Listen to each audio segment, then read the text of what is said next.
Développée depuis 2016, la stratégie maritime nationale intégrée du Ghana a été lancée le 29 août 2023. Cette stratégie traitera efficacement la criminalité maritime selon les autorités du pays. Le Ghana perd annuellement 50 millions de dollars à cause d'accords opaques avec des sociétés étrangères, selon une enquête de la Fondation pour la justice environnementale, une organisation non gouvernementale britannique. La société financière internationale envisage d'injecter un montant de 50 millions de dollars dans des projets d'infrastructure en Afrique. Ces projets concernent principalement les secteurs de l'énergie et des transports. La production nigériane de pétrole a atteint un niveau record, a informé la NNPC, la compagnie pétrolière nationale du pays, le 2 septembre 2023. Ainsi, le pays a produit 1,67 million de barils de pétrole par jour à cette période de l'année 2023.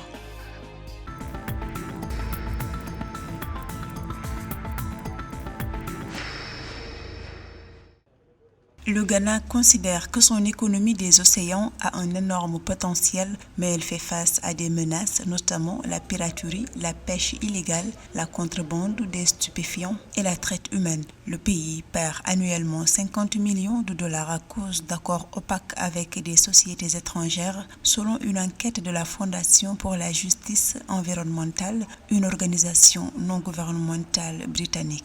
Le Ghana, avec sa nouvelle stratégie maritime, va permettre de réduire ces banditismes et ces activités illicites qui se passent dans nos mers. Et bien évidemment, le second aspect, c'est aussi le fait qu'il y a une pêche illégale qui se fait, notamment d'autres bateaux et d'autres navires qui viennent d'autres pays, qui pêchent dans les zones maritimes alors même que c'est illégal. Donc bien évidemment, je pense que cette nouvelle stratégie va permettre au Ghana de tendre vers une économie bleue. Selon les autorités ghanéennes, le pays situé le long du golfe de Guinée devrait investir dans des technologies de pointe en matière de sécurité maritime. Cela devrait permettre de soutenir les efforts visant à protéger les eaux territoriales, les activités de pirates et autres criminels qui opèrent en haute mer. Il faudra une stratégie maritime afin de permettre aux poissons de se reproduire dans de bonnes conditions et aussi permettre justement d'avoir moins de trafic maritime, moins de pollution, afin que le climat dans les mers puisse être assez stable, qui va permettre d'améliorer la santé des populations et surtout leur autosuffisance. La nouvelle stratégie va permettre au Ghana d'être vraiment résilient et de pouvoir combler les défis de cette nouvelle économie bleue à laquelle il tend. L'industrie maritime du Ghana joue un rôle essentiel dans le développement économique du pays. Avec un littoral de 540 km, une vaste zone économique exclusive et un plateau continental étendu, le pays englobe un vaste espace maritime avec un énorme potentiel pour gérer des revenus nationaux, soutenir les canaux de production directs et indirects et fournir des emplois à la jeune population en plein essor.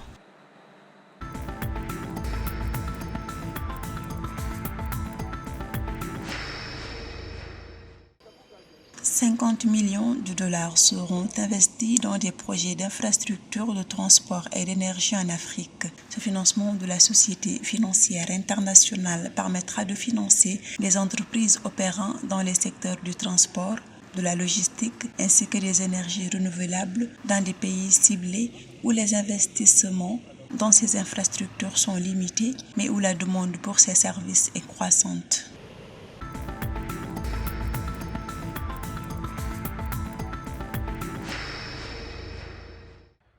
La production de pétrole du Nigeria atteint un record d'1,67 million de barils par jour selon la direction de la NNPC, la compagnie pétrolière nationale du Nigeria.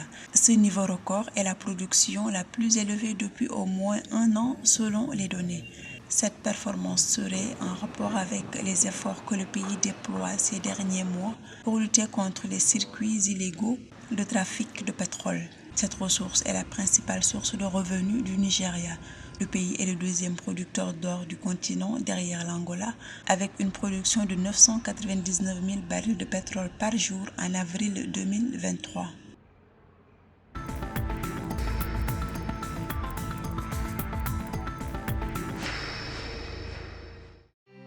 En 2022, les pays membres de la communauté d'Afrique de l'Est ont effectué des échanges commerciaux d'une valeur de 10,9 milliards de dollars selon l'organisation.